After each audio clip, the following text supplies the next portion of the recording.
B.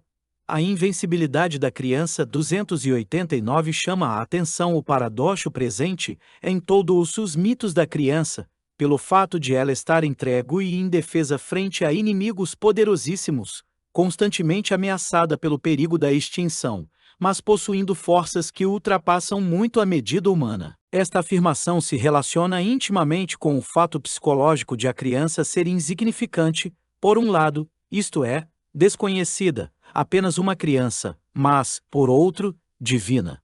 Do ponto de vista da consciência, parece tratar-se de um conteúdo insignificante sem nenhum caráter liberador ou salvífico.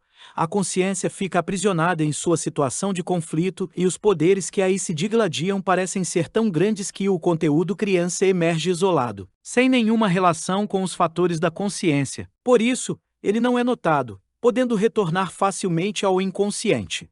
Pelo menos é o que deveríamos temer, se as coisas se comportassem de acordo com as nossas expectativas conscientes.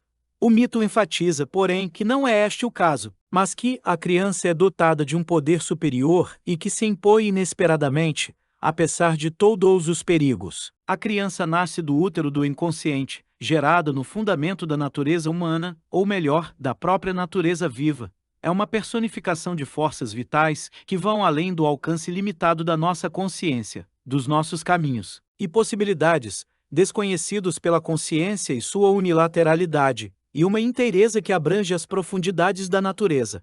Ela representa o mais forte e inelutável impulso do ser, isto é, o impulso de realizar-se a si mesmo. É uma impossibilidade de ser de outra forma, equipada com todas as forças instintivas naturais, ao passo que a consciência sempre se emaranha em uma suposta possibilidade de ser de outra forma. O impulso e compulsão da autorrealização é uma lei da natureza e, por isso, tem uma força invencível, mesmo que o seu efeito seja no início insignificante e improvável. A força manifesta-se nos atos milagrosos da criança herói e mais tarde nas atlas subrs da figura do serviçal do tipo Heracles, em que, apesar do herói ter ultrapassado o estágio da impotência da criança, ainda ocupa uma posição insignificante. A figura do serviçal conduz geralmente à epifania propriamente dita do herói semidivino. Por estranho que pareça, temos na alquimia uma variante do tema muito parecida, e isso nos sinônimos da lapas. Como matéria-prima ela é a lapas exilis et vilis.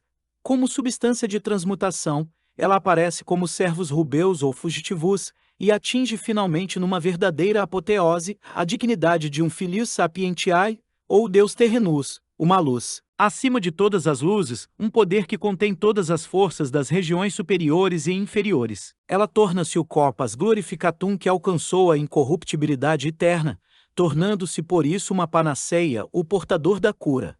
A grandeza e a invencibilidade da criança começa na especulação indiana acerca do ser do Atman. Este corresponde ao que é menor do que pequeno e maior do que grande. O si mesmo, como fenômeno individual, menor do que pequeno, mas como equivalente do mundo, maior do que grande. O si mesmo, enquanto polo oposto, ou absolutamente outro do mundo, é a conditio sine qua non do conhecimento do mundo e da consciência de sujeito e objeto. É a alteridade psíquica que possibilita verdadeiramente a consciência. A identidade não possibilita a consciência. Somente a separação, o desligamento e o confronto doloroso através da oposição pode gerar consciência e conhecimento. A introspecção indiana reconheceu muito cedo este fato psicológico e por isso pôs em pé de igualdade o sujeito da cognição e o sujeito da existência em geral, de acordo com a atitude predominantemente introvertida do pensamento indiano. O objeto perdeu até mesmo o atributo de realidade absoluta, tornando-se frequentemente mera ilusão. A mentalidade greco-ocidental não podia se livrar da convicção da existência absoluta do mundo. Isto acontecia, no entanto, às custas do significado cósmico do si mesmo.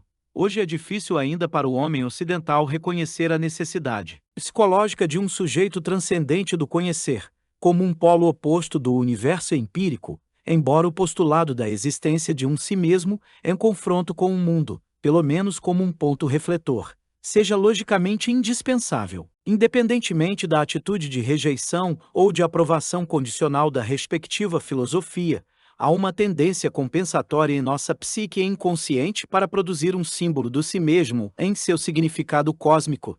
Estes esforços ocorrem nas formas arquetípicas do mito do herói, como podem ser facilmente observados em todo o processo de INDIVD ou açoia o ponto asterisco 290. A fenomenologia do nascimento da criança sempre remete de novo a um estado psicológico originário do não conhecer, da escuridão ou crepúsculo, da indiferenciação entre sujeito e objeto, da identificação inconsciente de homem e mundo. Deste estado de indiferenciação surge o ovo dourado, o qual é tanto homem quanto mundo. No entanto, não é nenhum dos dois, mas um terceiro, irracional, e para a consciência crepuscular do homem primitivo, é como se o ovo saísse do útero, do vasto mundo, sendo por isso um acontecimento cósmico e objetivo externo. Para a consciência diferenciada, ao contrário, parece evidente que este ovo nada mais é do que um símbolo nascido da psique, ou o que é pior, uma especulação arbitrária e, portanto, nada mais do que um fantasma primitivo desprovido de qualquer realidade. A psicologia médica atual considera diferentemente o fenômeno deste fantasmata. Sabe que perturbações das funções corporais importantes, por um lado, e consequências psíquicas devastadoras, por outro, resultam de meras fantasias. Fantasias são expressões naturais da vida do inconsciente, uma vez que este é a psique de todos os complexos autônomos funcionais do corpo. Suas fantasias têm um significado etiológico que não deve ser menosprezado. Sabemos pela psicopatologia do processo de individuação que a formação dos símbolos é frequentemente associada a perturbações somáticas psicógenas, as quais em certas ocasiões podem ser sentidas como verdadeiras. No campo da medicina, as fantasias são coisas reais, as quais o psicoterapeuta tem que levar seriamente em conta. Ele não pode negar a legitimidade daqueles fantasmata primitivos, cujo conteúdo é tão real que, devido a isso, são projetados no mundo exterior. Em última análise, o corpo humano também é constituído da matéria do mundo, e é nela que as fantasias se tornam manifestas. Sim, sem ela, as fantasias não podem ser experienciadas. Sem matéria, elas seriam mais ou menos como grades abstratas de cristal dentro de uma solução de lixívia, em que o processo de cristalização ainda não começou. 291. Os símbolos do si mesmo surgem na profundeza do corpo e expressam sua materialidade tanto quanto a estrutura da consciência discriminadora. O símbolo é o corpo vivo, corpus et anima, por isso, a criança é uma fórmula tão adequada para o símbolo. A singularidade da psique é uma grandeza em vias de realização, nunca de um modo total, mas aproximativo, a qual é ao mesmo tempo o fundamento imprescindível de toda consciência. As camadas mais profundas da psique vão perdendo com a escuridão e fundura crescentes a singularidade individual. Quanto mais baixas, isto é, com a aproximação dos sistemas funcionais autônomos, tornam-se gradativamente mais coletivas, a fim de se universalizarem e ao mesmo tempo se extinguirem na materialidade do corpo, isto é, nas substâncias químicas. O carbono do corpo é simplesmente carbono. Em seu nível mais baixo, a psique é, pois, simplesmente mundo. Neste sentido, dou toda razão a Querene, quando este diz que no símbolo fala o próprio mundo.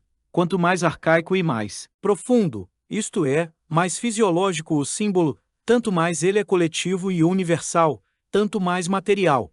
Quanto mais abstrato, diferenciado e específico, tanto mais se aproxima da natureza da unicidade e singularidade consciente, e tanto mais se desfaz do seu caráter universal. Em plena consciência, ele corre o perigo de tornar-se mera alegoria, que em parte alguma ultrapassa os limites da compreensão consciente, ficando então exposta a todas as tentativas possíveis de explicação racionalista.